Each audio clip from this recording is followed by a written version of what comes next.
Depuis plusieurs années, il ne cesse de nous faire voyager dans l'univers de la naturothérapie.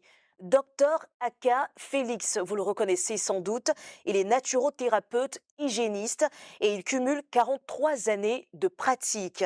Éducateur de santé par la nature, il est sur notre plateau aujourd'hui pour nous parler de son parcours, mais pas que. Il nous parlera également de cette journée porte ouverte qui se tiendra le 1er novembre prochain pour permettre à un plus grand nombre de personnes d'en savoir plus sur cette médecine douce. Bienvenue docteur. Merci, Alors je suis très heureuse de vous retrouver à nouveau sur notre merci, plateau merci. et vous avez toujours l'air en forme, hein. Ben, C'est quoi le secret? c'est toute une éducation. Ah d'accord. C'est toute une éducation. Il faut être positif dans la tête.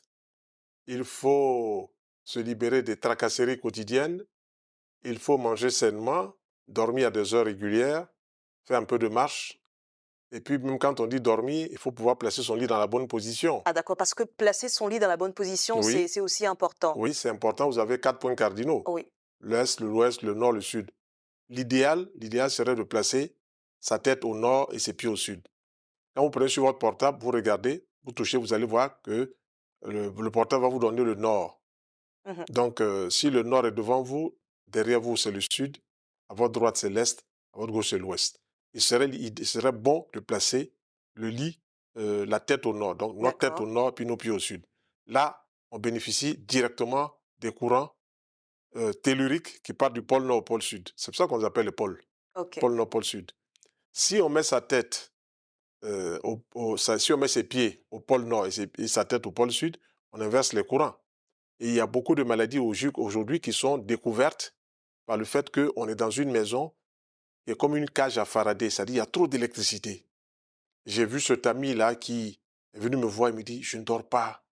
Mais il n'a pas dit dans quelle maison il dormait.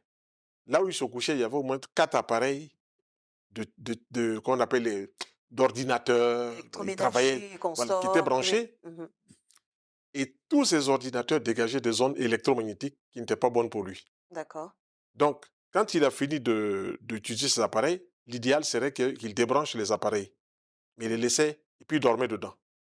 Donc, le matin, il était vidé. C'est-à-dire, il était vidé, comme on l'avait vampirisé. Par exemple, les téléphones qu'on charge, qu'on branche à côté de notre lit, c'est pas Oui, du tout voilà. conseillé aussi, c'est ce que vous Voilà. voulez dire? Donc, et puis ne même pas aussi dormir son portable à 1 mètre de soi, il faut le Oui, mettre à 2 mètres ouais. de soi. Mhm. Tout ce qui est électroménager, tout ce qui est appareil. Par exemple, vous êtes dans une chambre, de l'autre côté, à 2 mètres, se trouve un four à micro-ondes. Tant que le four à micro-ondes est branché, les ondes arrivent chez vous jusqu'à 4 mètres, 4 mètres 50.